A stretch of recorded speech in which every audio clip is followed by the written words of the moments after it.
بسم اللہ الرحمن الرحیم۔ بسم اللہ الرحمن الرحیم نحمدہ ونصلی علی رسولہ الکریم۔ عزیز طلبہ، امید ہے کہ آپ سب احباب بخیر و عافیت ہوں گے۔ آج مقامات حریری کا سبق نمبر 6 ہیں۔ آج کا ہمارا یہ سبق وَنُطْقًا مُؤَيَّدًا بِالْحُجَّةِ سے لے کر ندرک بہا عرفان القدر تک ہوگا۔ تو آئیے شروع کرتے ہیں۔ وَنُطْقًا مُؤَيَّدًا بِالْحُجَّةِ، اس کا عطف ما قبل ولسانًا متحلیًا بالصدق پر ہیں، جو گزشتہ سبق میں گزرا، اور یہ براہ راست متعلق ہیں وَنَسْتَوْهِبُ سے۔ اصل عبارت یوں ہوگی وَنَسْتَوْهِبُ مِنْكَ نُطْقًا مُؤَيَّدًا بِالْحُجَّةِ، کہ اے اللہ، میں آپ سے ایسی گفتگو چاہتا ہوں، ایسی گفتگو کا ہبہ طلب کرتا ہوں، مؤیداً جس کی تائید کی گئی ہو، جو تائید شدہ ہو، بالحجتی حجت اور دلیل کے ساتھ، وَإِصَابَةً اور ایسی درستگی، زائدتاً جو ہٹا دینے والی ہو، دور کر دینے والی ہو، عن الزیغ کجی سے، گمراہی سے، وعزیمتاً اور ایسا عزم، پختہ ارادہ، قاہرتاً جو غالب آنے والا ہو، ہوى النفس خواہش نفس کے مقابلے میں، وبصیرتاً اور ایسی دل کی بینائی، ندرک بہا جس کے ذریعے ہم پا سکے عرفان القدری قدر و منزلت کی پہچان۔ اس عبارت میں مصنف رحمۃ اللہ علیہ نے اللہ تبارک و تعالی سے دعا کی ہے کہ اللہ مجھے ایسی گفتگو کی صلاحیت عطا فرما دے جو دلیل سے بھرپور ہو، یعنی میری کوئی بات ایسی نہ ہو کہ جس کو میں کہہ بیٹھوں، لیکن اس پر دلیل کا اگر مجھ سے مطالبہ کیا جائے تو میں دلیل سے اس کو ثابت نہ کر سکوں۔ تو اے اللہ، میری گفتگو میں ایسی طاقت اور قوت ہو کہ جب بھی میں گفتگو کر لوں تو میری ہر بات پر دلائل کے انبار لگ جائے، یعنی میری ہر بات دلیل سے مکمل طور پر تائید شدہ ہو، اور ایسی راست بازی جو کجی سے دور کر دینے والی ہو، یعنی گمراہی اور بٹکنے کے بالکل قریب بھی میں نہ جاؤں۔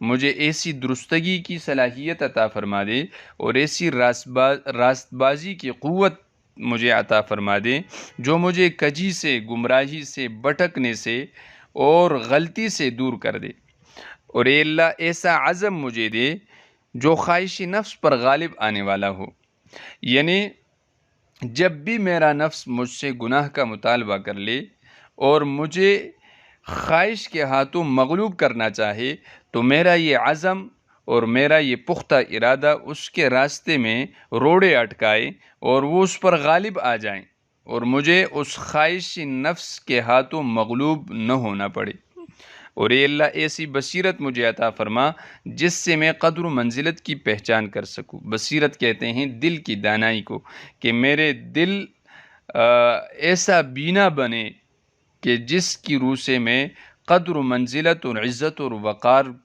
کی شناخت کر سکوں، اس کی شناسائی حاصل کر سکوں۔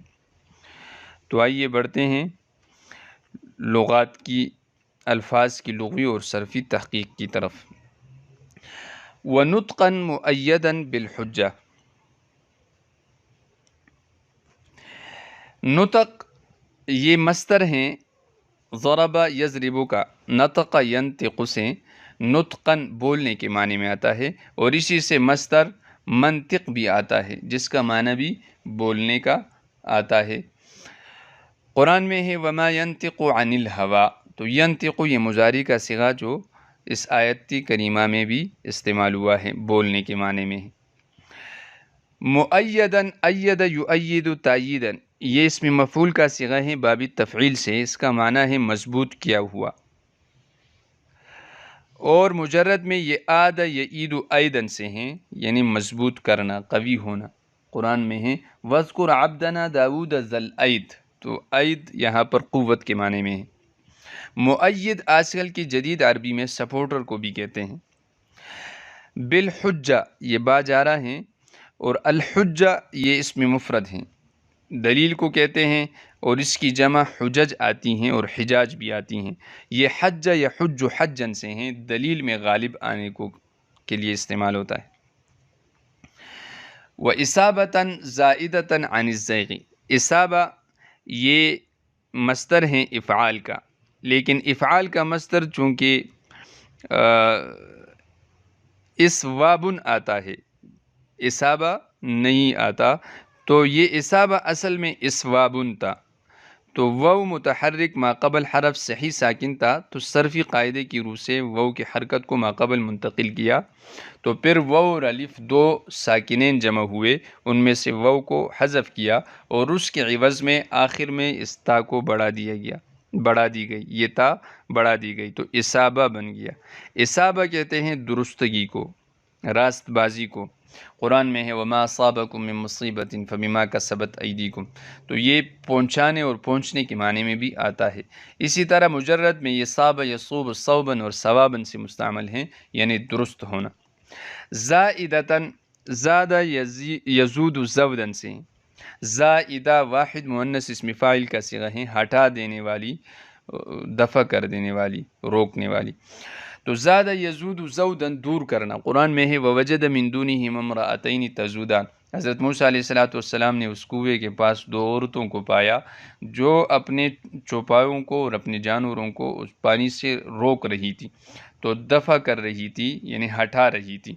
زاد یزود زودن دور کرنا، دفع کرنا، ہٹانا، تو ایسی درستگی جو دور کر دینے والی ہو، عن الزیغ کجی سے، زیغ یہ زاغ یزیغ زیغن سے ہیں، ضرب سے مصدر ہیں، کجی کے معنی میں آتا ہے، گمراہی کے معنی میں۔ قرآن میں ہے ما زاغ البصر وما طغى۔ وعزیمۃ قاہرۃ هوى النفس، عزیمہ یہ مفرد ہیں، اس کی جمع عزائم آتی ہیں۔ عزیمہ پختہ ارادے کو کہتے ہیں، عزم یعزم عزماً پختہ ارادہ کرنا۔ قاہرۃ یہ واحد مؤنث اسم فاعل کا صیغہ ہے، غالب آنے والا۔ قہر یقہر قہراً فتح سے ہیں۔ آج کل کی عربی میں قہر دباؤ کو بھی کہتے ہیں، جیسے کہا جاتا ہے قہر سیاسی، سیاسی دباؤ۔ ہوا، ہوا ہویہ یہوہ ہون سے ہیں، خواہش کرنے کے معنی میں آتا ہے، یہ مفرد ہیں اور جمع اس کی اہوا آتی ہیں، اور ہوا یہوی ہویتاً اس کا معنی ہے گرنا، تو ضرب سے اور سمع سے دونوں سے آتا ہے، لیکن یہاں پر یہ سمع سے مستعمل ہے۔